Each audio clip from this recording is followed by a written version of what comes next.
আমার এ গান ছেড়েছে তার সকল অলংকার। তোমার কাছে রাখিনি আর সাজের অহংকার।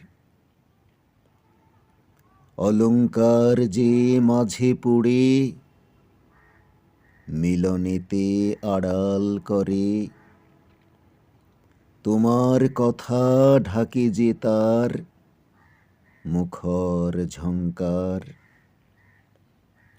তোমার কাছে খাটে না মোর কবির গরব করা।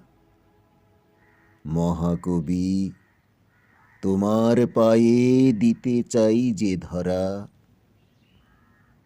জীবন লয়ে যতন করি যদি সরল বাঁশি গড়ি, আপন সুরে দিবে ভরি সকল ছিদ্র তার। আমার এ গান ছেড়েছে তার সকল অলংকার।